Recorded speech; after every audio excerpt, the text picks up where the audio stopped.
आज हम जहां उपस्थित हैं यह महात्मा गांधी का कर्म भूमि है। जन्मभूमि तो नहीं, लेकिन महात्मा गांधी ने अंग्रेज़ों के खिलाफ यही से सत्याग्रह शुरू किए थे और देश गुलामी की जंजीर से मुक्ति मिला और देश आज़ाद हुआ। आज उसी भूमि पर हम लोग उपस्थित हैं और गांधी जी का सपना था ग्राम स्वराज का। उन्होंने सपना देखा था कि जब तक गांव का विकास नहीं होगा देश प्रगति उन्नति नहीं करेगा। लेकिन ठीक इसके विपरीत आज की सरकार, आज का समय और वर्तमान स्थिति बहुत ही दयनीय है। हम आपको बात कराएंगे बिहार प्रदेश मुखिया महासंघ के प्रदेश मार्गदर्शक श्री सुरेंद्र राय जी से, जो चकिया पूर्वी चंपारण जिले के चकिया प्रखंड के चकवारा पंचायत के मुखिया प्रतिनिधि भी हैं। इनकी पत्नी शारदा देवी यहाँ की मुखिया हैं। हम सीधे ले चलते हैं सुरेंद्र राय जी के पास और जानेंगे वर्तमान में क्या स्थिति है पंचायती राज व्यवस्था की। सबसे पहले आपका स्वागत। बहुत बहुत धन्यवाद। आपका चैनल जो है जी इंडिया न्यूज़, आप लोग आए इसके लिए आपका हम आभारी हैं। बड़ी दुख के साथ कहना पड़ रहा है पंचायती राज व्यवस्था के साथ ये क्या हुआ। माननीय मुख्यमंत्री जी या प्रधानमंत्री जी बड़ी ज़ोर ज़ोर से चिल्ला करके मंच से कहते हैं हम गरीबों का कल्याण कर रहे हैं, गरीबों का सम्मान कर रहे हैं, गरीब के लिए अनेक कल्याणकारी योजनाएं चला रहे हैं जिससे गरीबों का कल्याण होगा। लेकिन जब हम ज़मीन पर जाते हैं, गरीबों के पास जाते हैं तो देखते हैं रोता बिलखता देखकर हमारे आंख से आंसू आ जाता है। जो गरीब का क्या हाल है, कैसे विकास होगा और कैसे लोग आगे बढ़ेंगे। किसी के पास घर नहीं, किसी के पास कल नहीं, किसी के पास पीने के लिए पानी नहीं, क्या व्यवस्था करें। हमको 2.5 साल हो गया मुखिया का प्रतिनिधित्व करते हुए। जब हम गांव में जाते हैं, अपने वोटरों के पास जाते हैं, अपने ग्रामीण जनता के पास जाते हैं तो अनेक समस्या है। किस समस्या की तरफ हम बात करें। आपको अगर राशन पेंशन का ही बात करते हैं तो एक मामूली सा चीज़ है राशन कार्ड, जिसमें डीलर का मनमानी हम लोग कोई कार्रवाई नहीं कर सकते। राशन कार्ड बनाने के लिए अगर हम लोग कहते हैं तो ब्लॉक के बाबू लोग का चक्कर लगाना पड़ रहा है, मुखिया जी उसमें कुछ नहीं कर पा रहे हैं। पेंशन के लिए अगर गरीब महिलाएं हैं गांव में जब जाते हैं तो देखते हैं, पूछते हैं उनसे जो चाची तोरा पेंशन मिल रहा तो बउआ हो हमारा 6 महीने से बंद हो गल बा न मिलता। अब इस परिस्थिति में क्या जवाब, और इस चुनाव में लगभग मिल ही जाएगा, यही हमको उम्मीद तो है। चलिए हम जानते हैं यहाँ के जो मुखिया जी के पास कुछ ग्रामीण आए हैं, हम उनसे जानेंगे कि वह किस कार्य के लिए यहाँ आए हैं। क्या नाम हुआ आपका? दिनेश महतो। दिनेश महतो जी, आप मुखिया जी के यहाँ क्यों आए हैं? घर द्वार ला माने आवास के लिए? आवास के लिए कितना दिन से आ रहे हैं? आ रहा है तो बहुत साल भर से। माने साल 1.5 साल से आ रहे हैं। क्या कर रहे हैं मुखिया जी? मिलते नहीं करता, वहाँ आवे नहीं करता तो कथी करेंगे वो। माने आपको आवास नहीं मिला? नहीं। आपका क्या नाम हुआ? भूलनदास जी। फूलनदास जी, कौन सा गांव हुआ आपका? चकबारा चकबारा के हुए जी। आप किस समस्या को लेकर के आए हैं? आए हैं इनके पास कि एगो कॉल जाई तो पानी उनी पियल जाई। अब पानी नहीं मिला? कहाँ भेटै तब कुछो नहीं। मुख्यमंत्री जी तो नल लगवा दिले बड़न चारू ओरी। उहो तो साल भर से बंद बा। तब मुखिया जी से ना कहनी है कि नल खराब बा? मुखिया जी का करे त मुखिया जी कहते हैं कि ऊपर से होते नहीं कि तो हम का कर सकते रही। माने पानियो नहीं मिला? नहीं के भेटै। नजर बंद। अपने का नाम पड़ी? खूबलाल दास। खूबलाल दास। का समस्या बा अपने के? कहाँ लाइल बनी मुखिया जी? समस्या बा उहे कि पनिए के बारे सड़क पास है बनवाना है। सड़क नहीं है आपके दरवाजे के नहीं पास है। तक? सड़क है बाकी पास हुआ है बाकी नहीं बना। नहीं बना है। नहीं बना है। तो ये थे ग्रामीण जो विभिन्न समस्याओं को लेकर के मुखिया जी के आवास पे आए हुए हैं और मुखिया जी ने स्पष्ट शब्दों में कहा कि ग्राम पंचायत राज के अधिकार को इस सरकार ने कटौती करके पंगु बना दिया है। कोई कार्य बिना भ्रष्टाचार के, बिना बाबुओं को खुश किए कोई कार्य संभव नहीं है। कोई घर मांगने आते हैं, कोई चापाकल मांगने आते हैं, कोई रिपेयरिंग कहते हैं जो मुखिया जी हमको रिपेयरिंग करवा दीजिए, हमारा घर गिरल जा रहा है। आखिर मुखिया जी करे तो क्या करें। माननीय प्रखंड अध्यक्ष महोदय जो हैं उनको अगर हम लोग कहते हैं कि भाई आप जरा सा आइए, देखिए, घूमिए, स्थिति को समझिए और ज़रूरतमंद लोगों को दीजिए, उनके लिए भी समय नहीं है ताकि वो आके पंचायत में घूमें, देखें।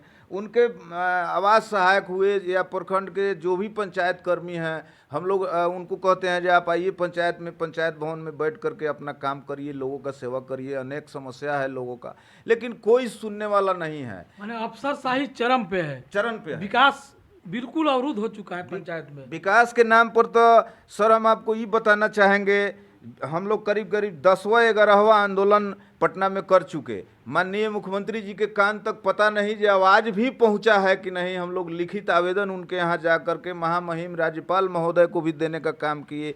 पूरे बिहार प्रदेश के मुखिया और जनप्रतिनिधि जितने हैं सभी लोग हम लोग इकट्ठा होकर के महामहिम राज्यपाल महोदय के यहाँ जा करके आवेदन देने का काम हमने किया। उसके बाद बिहार प्रदेश के तमाम मुखिया मिलकर हम लोग कितना बार धरना प्रदर्शन करके अपना 19 सूत्री मांग लेकर के गए, जिसमें मांग में मुख्य मांग राशन, जन्म, मृत्यु, पेंशन, इस तरह आवास जो है इंदिरा आवास करके था। हम लोग अन्य कुल 19 आप लोगों का मांग था जी, जिस पर आप लोग धरना प्रदर्शन भी किए, घेराव भी किए थे, लेकिन इसका कोई नतीजा नहीं निकला। कोई नतीजा नहीं निकला। पंचायती राज जो है, जब से पंचायती राज का निर्माण हुआ, पूर्व में हमारे चाचा मुखिया थे, हम लोग देखते थे गरीब कोई आता था उसका कल्याण करवाते थे, लेकिन विगत इधर जो है 8-10 साल के बाद से हम देख रहे हैं माननीय मुख्यमंत्री जी को पता नहीं पंचायती राज का सिस्टम दिखाई दे भी रहा है या नहीं दे रहा है, अब तो वही जाने। हम लोग इंदिरा आवास, ये प्रधानमंत्री आवास नहीं दे सकते किसी को। अगर देंगे तो 2017 में लिखाया था, उसके बाद ही 2024 हो गया, अभी तक कोई उसका मैसेज सूचना हम लोगों के पास नहीं आया जो हम लोग आवास लिख सकें। उसके बाद हम लोग जब जाते हैं देखते हैं गरीब का झोपड़ी गिर रहा है तो अपना खेत बाड़ी बेच करके अपना कमाई से उसको हम 10,000-5,000 रुपया मदद करते हैं कि भाई तुम गरीब आदमी हो, घर बनवा लो। किसी के बेटी के शादी में हम लोग अपने पास से जा कर के उसको चावल, दाल, सब्जी या कुछ सामान खरीदने के लिए अपने पास से देते हैं। जिस मुखिया के पास नहीं होगा घर जमीन बेच करके देने के लिए, वो कहाँ से देगा? मान लीजिए हमारे बगल में बैठे हुए हैं भाई लोग हैं, बहुत ही गरीब हैं, आज इन लोगों का घर गिर रहा है, घर मांगने के लिए हमारे पास आए हैं, हमारे पास साधन नहीं है, हम कहाँ से देंगे? बेलगाम है और सरकार हर स्तर पर विफल है और सभी सरकार का जितना भी क्रोध है सभी जनप्रतिनिधि का हक मार के जनप्रतिनिधि को दबा करके, ताकि जनप्रतिनिधि गाली सुने। जनता की आवाज को बिल्कुल अवरुद्ध कर दिया गया। हाँ। और आम जनमानस जो आप जनप्रतिनिधि जो चुनाव जीत के गए, आप लोगों को बोलने नहीं दिया जाता है, हक से दूर रखा जा रहा है। विषय एक और है सर, ग्राम सभा हम लोगों का बहुत बड़ा अहमियत का चीज़ है। ग्राम सभा हम लोग लगाते, ग्राम सभा में हमारे पंचायत की तमाम जनता आते, उसमें सब लोग अपना अपना समस्या रखता, उस समस्या को हम लोग ग्राम सभा के रजिस्टर में नोट करते और नोट करके उसको पास करके उस पर काम करते थे। तो ग्राम सभा का मतलब है कि हमारे तमाम जनता का आवाज़ उसमें सम्मिलित है, मांग उसमें सम्मिलित है, उस काम से हमारे जनता खुश होते हैं। आज के डेट में देखिए माननीय मुख्यमंत्री जी, ग्राम सभा का कोई प्रधानता ही नहीं रह गया, ग्राम सभा का कोई मतलब ही नहीं रह गया। उनके बाबू लोग जो ब्लॉक में बैठे हैं वो अपने सिस्टम से काम कर रहे हैं। यानी ग्राम सभा में जो योजनाएं आप पारित करते हैं वो कार्यान्वित नहीं होता, कोई कुछ नहीं। वहाँ से गाइडलाइन आ रहा है, मुख्य सचिव हैं श्री मिहिर कुमार सिंह जी, वहाँ से वो अपना गाइडलाइन भेज रहे हैं लेटर के माध्यम से श्रीमान जिला पदाधिकारी महोदय के यहाँ, श्रीमान प्रखंड विकास पदाधिकारी महोदय के यहाँ वो गाइडलाइन आ रहा है। और हमारा पंचायत सचिव जैसे राजा के तरह हुकुम हमको देता है, कहता है हमारे पंचायत सचिव जी, मुखिया जी है लेटर आयल है, यही पर है काम करे के बा, एकरा अलावा दूसर कुछ काम नहीं। ग्राम सभा का कोई अहमियत नहीं है। पंचायती राज व्यवस्था को ध्वस्त करने में माननीय मुख्यमंत्री जी अहम रोल निभा रहे हैं। मैं तमाम बिहार प्रदेश के तमाम जनप्रतिनिधि से हाथ जोड़कर विनम्र प्रार्थना करता हूं जी, इसका जवाब माननीय मुख्यमंत्री जी को मिलना चाहिए। और जनप्रतिनिधि जनता का आवाज़ है, वो वार्ड सदस्य हो, मुखिया हो, प्रमुख हो, जिला परिषद हो, सभी से मैं हाथ जोड़कर करोड़ प्रार्थना करना चाहता हूं। इस चुनाव में माननीय मुख्यमंत्री जी को दिखाने का काम करें कि जनता का शक्ति क्या है और जनप्रतिनिधि का शक्ति क्या है। जब जनता ही नहीं होगा तो जनप्रतिनिधि क्या करेगा? जब जनप्रतिनिधि ही नहीं होगा तो सेवा कौन करेगा? सारे नियम उन लोगों के एमएलए और एमपी के लिए हैं। और यहाँ आइए जब जमीन पर तो मुखिया जी सभी से गाली सुन रहे हैं। तमाम मैं आपसे निवेदन करूंगा, अगर आप पूरे बिहार जाना चाहते हैं तो तमाम बिहार के जनप्रतिनिधि, वो चाहे वार्ड सदस्य हों, मुखिया जी हों, जिला परिषद आएंगे दोबारा हमको गाली देंगे ना। अब हम इनसे पूछते हैं, ये तो गरीब है, इनका क्या दोष है, ये हमको वोट दे दिए, हम वोट मांगने गए, वोट मुखिया जी, दे दिए। सरकार की एक महत्वाकांक्षी योजना 7 निश्चय है, जी, तो 7 निश्चय का क्या स्थिति है आपके पंचायत में? 7 निश्चय का स्थिति ये है, हमारे पंचायत में 16 अथी है, क्या बोलते हैं उसको, वार्ड है। 16 नहीं, 14 वार्ड में 16 नल जल है। जी। तो जब तक वार्ड सदस्य के पास नल जल था, हम लोग 24,000 रुपया भेजते थे, और गड़बड़ी होता था तो तुरंत वार्ड सदस्य को फ़ोन करते थे, वहाँ मरम्मत करवाते हाँ मरम्मत करवाते थे, उसका निगरानी करवाते थे। लेकिन इसको माननीय मुख्यमंत्री जी के द्वारा पीएचडी को सुपुर्द कर दिया गया। जब से पीएचडी को दिया गया है, मेरे पंचायत का लगभग एक आधे दू है नल जल जो चल रहा है, नहीं तो बाकी सब बंद है। बंद हो गया। सब बंद हो गया। यानी शुद्ध पेयजल उपलब्ध नहीं है, उपलब्ध नहीं है सर, वो चीज़ नहीं है। हमारे ग्रामीण लोग हमारे वार्ड सदस्य को गाली दे रहे हैं, हमारे ग्रामीण लोग हमको गाली दे रहे हैं, हमको चुपचाप गाली सुन के रह जाना पड़ता है। हमसे तो कुछ हो नहीं पाएगा। जब हम पीएचडी वाले को फ़ोन करते हैं तो उसका नॉट रीचेबल फ़ोन बताता है, नेटवर्क से बाहर बताता है। जब उसको खोज के मोतिहारी तक गए तो मिलता है तो कहता है आएंगे भैया अगला सप्ताह में। अब बताइए, एक सप्ताह तक लोग पानी नहीं पिएगा? यही है आपका व्यवस्था।